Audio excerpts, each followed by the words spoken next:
Kami baru mendapat info ledakan di Riyadh, tempat Nick Robertson berada. Nick, beri kami pembaruan terbaru, apa yang kamu lihat?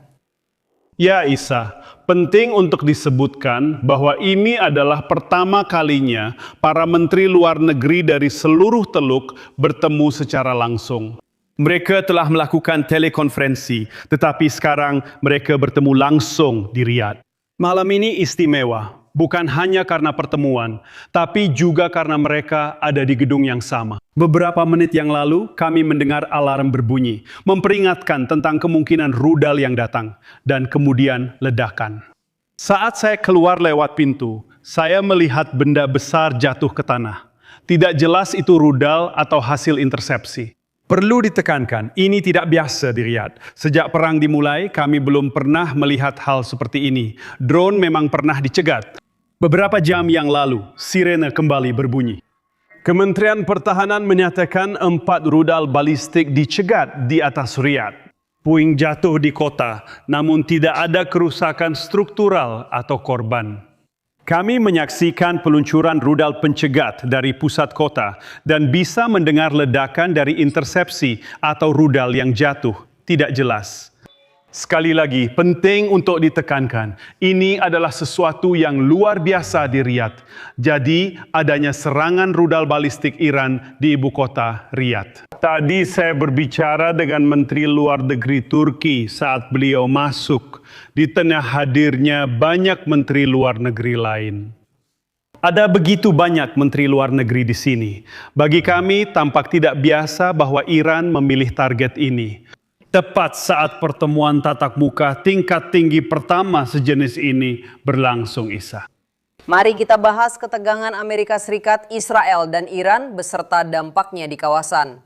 Selama pemakaman kepala keamanan yang dibunuh Ali Larijani, Israel mengklaim bahwa mereka juga membunuh Menteri Intelijen Iran dalam serangan udara malam hari di ibu kota, Teheran. Menteri Pertahanan Israel mengumumkan kematian Esmail Hatib. Iran belum mengonfirmasi hal ini. Seorang pejabat tinggi Israel percaya bahwa kampanye pembunuhan selektif oleh Israel sedang menciptakan kekacauan di rezim Iran dan akan menyebabkan lebih banyak ketidakstabilan. Iran berjanji membalas dendam dan menyalahkan Amerika Serikat atas serangan ke negara tetangga di Teluk, dengan negara lain juga terlibat dalam konflik. Australia menyatakan proyektil Iran menghantam pangkalan udara yang mereka gunakan di Uni Emirat Arab. Sebuah proyektil Iran menghantam dekat pangkalan itu.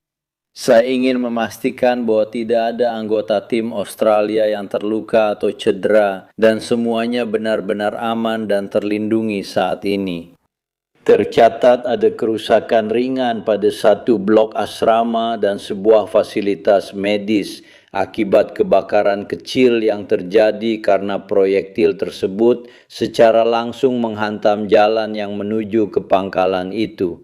Arab Saudi mengumpulkan Menteri Arab dan Islam untuk membahas keamanan.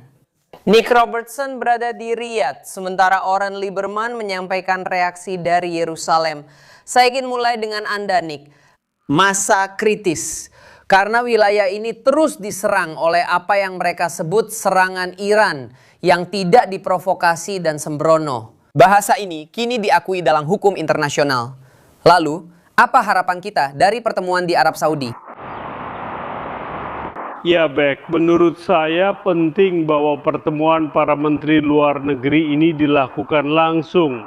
Perang lebih dari 2 minggu diperlukan untuk mencapai momen ini.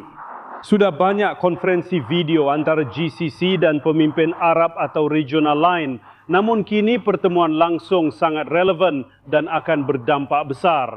Pembicaraannya memang belum jelas, tapi mengumpulkan orang-orang di sekitar meja seringkali membantu menemukan posisi yang sama.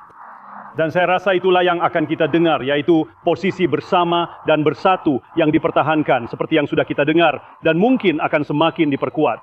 Arab Saudi sangat penting karena umumnya negara-negara GCC di sini setidaknya dianggap bersatu.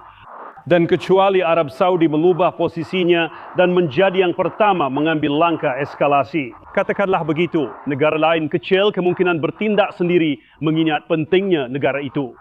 Dan tentu saja, dalam praktiknya, di tingkat praktis, bandara-bandara di sini di Arab Saudi hampir tidak terpengaruh. Bagi beberapa negara teluk, dalam konteks ini Arab Saudi lebih mudah menjadi tuan rumah. Tapi Arab Saudi benar-benar sedang muncul sekarang sebagai pemain utama. Kesatuan yang saya maksud adalah kesatuan sikap yang mengecam Iran atas pelanggaran hukum kemanusiaan internasional. Juga mengecam ketika menyerang fasilitas minyak dan infrastruktur sipil. Kita mungkin akan mendengar lebih banyak soal ini dan saya rasa semua orang ingin tahu bagaimana negara-negara ini menafsirkan tujuan akhir Presiden Trump. Bagaimana mereka menafsirkan seruan untuk mengakhiri blokade Selat Hormuz yang jelas merupakan kepentingan vital. Namun saat itu mereka sudah jelas dan mungkin hari ini akan terdengar lagi bahwa negara-negara ini tidak ingin terlibat perang, khawatir situasi makin tak terkendali dan memburuk. Pada saat-saat terakhir, Iran mengancam akan meningkatkan serangan terhadap fasilitas minyak, termasuk di Laut Merah Arab Saudi. Akan jadi eskalasi signifikan. Jika itu terjadi, saya rasa yang terpenting adalah tetap tenang, bertahan, dan persatuan adalah pesan utama yang saya yakini akan muncul di sini. Becky ya. Apa yang terjadi di Selat Hormuz sangat berdampak pada ekonomi global, terlepas disukai atau tidak oleh orang Eropa. Perlu ada upaya untuk memastikan bahwa perairan itu, penyempitan yang saat ini terjadi di Selat Hormuz, bisa sedikit dikurangi. Jadi akan menarik untuk melihat apa yang akan dihasilkan dari pertemuan ini, di mana peran Anda sangat krusial. Dan seperti yang Anda katakan, diskusi yang lebih luas tentang apa yang akan terjadi selanjutnya. Sekarang setelah kita sudah sekitar 3 minggu dalam perang ini, belum jelas seberapa banyak persediaan rudal Iran yang telah berkurang, dan seberapa besar kemampuan mereka untuk terus menyerang negara-negara di sekitar wilayah tersebut.